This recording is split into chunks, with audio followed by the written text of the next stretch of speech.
A blessed good day mga ka-newbie. I'm Noel and welcome to my YouTube channel. In today's video tutorial, I will share to you the Excel tricks to master the art of using slicer instead of filter in Excel. But before we start, if you are new here in my YouTube channel or not yet subscribed, please don't forget to like, subscribe, and hit the bell button icon for updated weekly educational video tutorials. Now, let's start.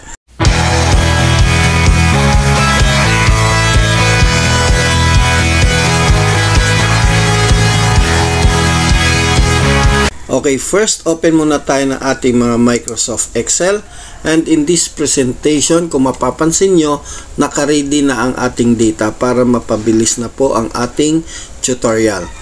In mastering the art of using slicer instead of a filter, huwag po tayong gagamit ng regular filters pag nag-filter po tayo ng ating data. Kasi po, mapapatagal po ang ating trabaho. Instead, we will use a slicers para mapabilis po ito.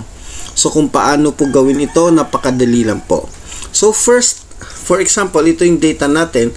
We will transform our data into tables para mapabilis.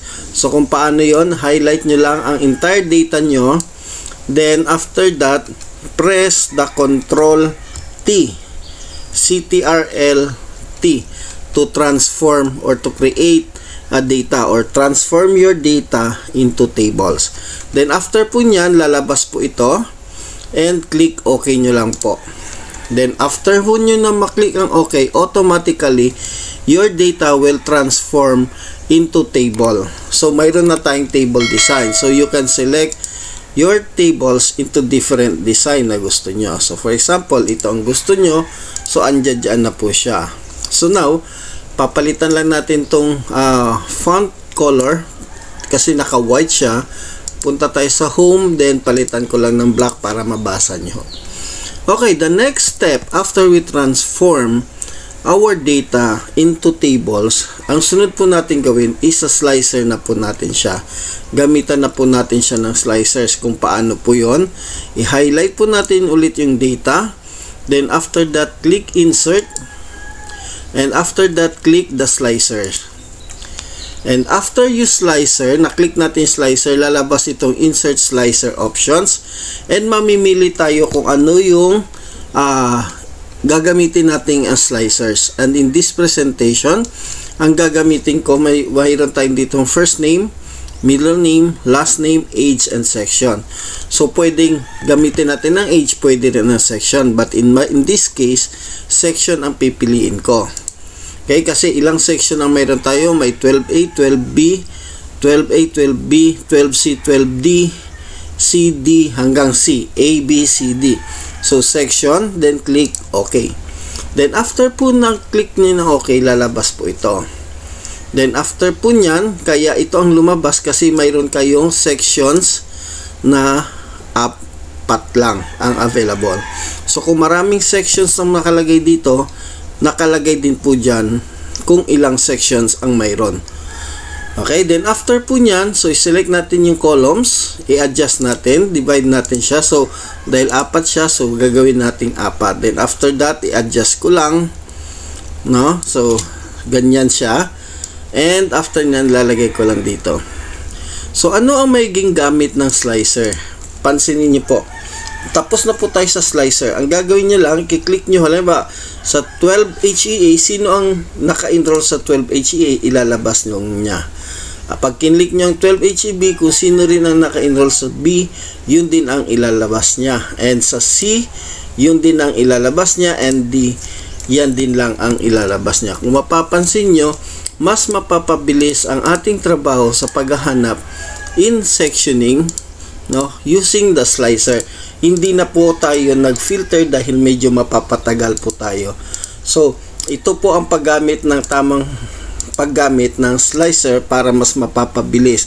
Para ma-master nyo po ito, panoorin nyo po ulit o i-share nyo ang video sa iba para ma-master din nila kung paano gamitin ang slicer instead of the filter. Okay po, maraming salamat sa patuloy na pagsusubaybay sa channel ko at huwag po kayong mag-asawang mag-atubiling sumubaybay every week dito sa YouTube channel ko. Maraming salamat. God bless and stay safe.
That's it mga ka-newbie. Sana meron na naman akong naibahagi sa inyo na bagong kaalaman, at para sa mga susunod na video tutorial, mag-subscribe to this channel and click the bell button icon para sa mga updated video tutorial.